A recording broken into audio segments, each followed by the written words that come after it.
This clip will be concerning what is known as a kakistocracy. A kakistocracy is a form of government where the most obnoxious, base, vile and stupid people of the dominant society in a nation take control of that nation. And typically that nation will be beset by corruption, violence, and callousness, among other vices. As far as I know, there is no nation which does not have corrupt politicians and civil servants within government. An easier way to describe and explain the kakistocracy is to remember back to your school days. You had students who were thieves, bullies, liars, dumb and stupid, as well as criminally minded. They were people one could easily describe as narcissistic and sociopaths. These are the people who went into politics, they infected the public service, they put themselves into positions of power, to ensure that they and their children will always be in a position above you, and indeed everyone else. In the world of the kakistocracy there are truly no friends. It is not just the matter of the enemy of my enemy is my friend, because now it is a case of the enemy of my enemy is just another enemy. Or you might describe it as a case of bastards helping bastards. In the kakistocracy scenario, your nationality, race, religion or lack of, your gender, or your sexuality, has no bearing on your status or value in such a society. It is every man for himself, even family bonds are of no value. Every nation ruled by a kakistocracy will descend into anarchy, nihilism, and fascism. The society will be overrun by Marxism, atheism, apostasy, and ultimately theistic Satanism. It can no longer be said that the current situation on this earth is simply a matter of man-made ideology. Nor could it be said that it is just a matter of common greed. Although a kakistocracy scenario does include these factors, the most notable factions that make a kakistocracy are the plutocracy and the kleptocracies. In a kakistocracy, it is the ultra-rich and the ultra-corrupt who will have any voice in government. Everyone else will be nothing more than a peasant, a serf, or a slave, and those words are charitable. And in such an environment, one can see how the prophecy of revelations from the Bible come into play. One might assume that somewhat functioning nations could fall under the influence, threat, or force of aggressive militant nations. But that is assuming that nations are divided into good or bad ones. But what if all nations come under the kakistocracy anarchy? Bastards may help bastards to survive, but certainly not to thrive. Considering that the entire earth consists of kakistocracies, we can certainly see that this is the case. Their opposition to each is purely based on the persona and bloodline of and to the leader and not on trivial things such as ideology. In such a situation, we can see where the likes of an antichrist figure can appear. I am not a big reader of passages in the Bible and do not base every aspect of my life upon them. The only part that is really of concern to me are the Psalms, and that is because of their use in the Kabbalah and other occult practices. In relation to the upcoming Antichrist, I prefer to listen to other people's opinions, not so much as the clergy but people you encounter on the street. From this I have encountered ways of thinking about this issue that I had either forgotten, dismissed, or put it into the category of possible but unlikely.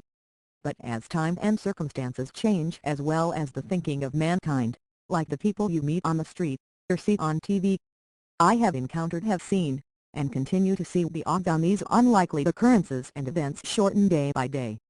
I am an ex-Satanist, and have mentioned in my previous eBooks that preempting Judgment Day was and still is a major target of theistic Satanism. I think it is only appropriate and proper for me to inform you about the issue of the Antichrist and occurrences that will occur or at least have the real potential to do so. Firstly, I will tell you about the issue of the Antichrist. Most people who take an interest in this but which is decreasing more and more every day due to atheism and apostasy are of the mistaken belief that the Antichrist issue will be a one-shot, one-trick pony. Nothing could be further from the truth.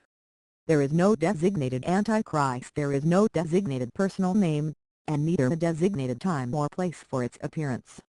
That is because the one that is chosen and accepts to hold that title will come from a continuous pool of potential candidates. Just as there were and are prophets who had no inkling as to what they were to be, the same applies to the Antichrist. The reason being, that if the identity of such a person was known, then they would be killed and most likely by a human believer in God. But also because if the person realized who and what they are, there is the possibility that they might repent of anything they were designated for, and fight against the realm of Satan. The benefit to have such a person not knowing their planned destiny is that they would achieve actions that would place them in the higher position in worldly structures, and they would be less likely to engage in actions that may compromise their planned destiny. So yes, there is a continuous talent pool throughout the world at any given time. They may aspire to be the Antichrist or know it could be their destiny, or they may have no knowledge or anything resembling the desire for it. Was I a potential candidate for such a position? In all honesty, I cannot give you an answer, because I was never told anything either way. I extremely doubt I would be a potential candidate now. I have defected twice, and it was made known to me when I wrote my first ebook called Creed of a Science that it did not matter because no one would believe me or care. And that seems to be the case. Atheism and apostasy have full sway, and anything that may cause the dark powers any concern is simply put into the category of mental illness, especially in the Western world. Some people who do believe that the Antichrist will appear most probably have a masculine Donald Trump type of man in mind, because of what they have read and interpreted in Revelations. Again, this is subject to change, especially now. With the transgender revolution that has overtaken the Western world, it has also provided another avenue to inject more candidates into the pool. A man can grow a full beard, put on lipstick, wear a dress, and will be considered in social and increasingly in legal realms to be a woman. It is humans who by their acceptance of such redefining of biology and who by default approve of such an antichrist, and if those who believe in God convince themselves, and others that the Antichrist could not possibly be this type of human, then, are they awaiting something that has already happened? Transgender, transsexual, transvestite, regardless of someone's personal tastes or lifestyle, such people most probably will, if they have not already, be potential candidates in the pool. And looking at the West today, if such a person did get into such a position, they would be honored in the media, and this will spread into various social circles and realms. In America, Bruce, Caitlyn Jenner was made a Woman of the Year, and in Australia, Malcolm, Kate McGregor is a media personality. Both are seriously high media darlings, and both are post-op transsexuals. So yes, the potential is there, and it is another avenue. So the Antichrist cannot be defined as a man, but rather as an entity, much in the same way angels and jinn do not have physical genitalia. In another previous ebook of mine, Taking, Holding, Keeping, Possession and Exorcism, today I gave readers a way to discover the gender of such beings. It is through their name and the letters within it are deemed either male or female. Do I know all the potential candidates, whether past, present and future? No. As I said, the talent pool is constantly being altered according to circumstances. It would be extremely difficult to slay all of the monsters of the world by yourself at any given time, but the odds would improve once you have increased your allies and backup in this. I will add this, according to a fair portion of the Orthodox Christian Church, the Antichrist will be of Jews, whether it is by religion, culture, or bloodline I cannot say, but there is also the possibility of conversion.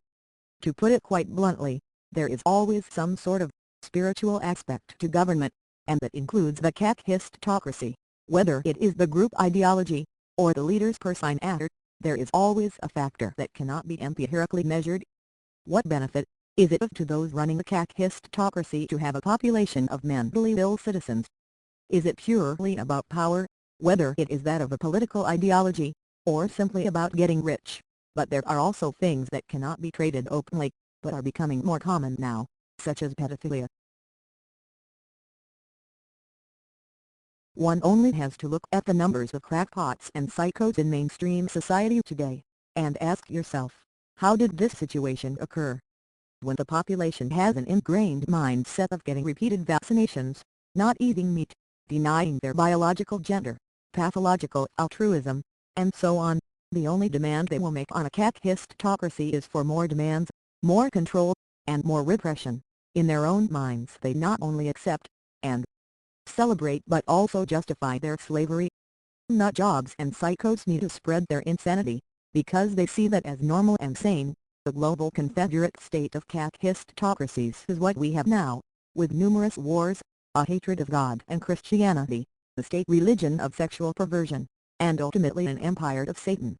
You can either resist and fight back with your life, or you can crumble, surrender, and die, and will have as much hope and dignity during Judgment Day as a dog turns on a footpath, or a dead rat in a rubbish tip.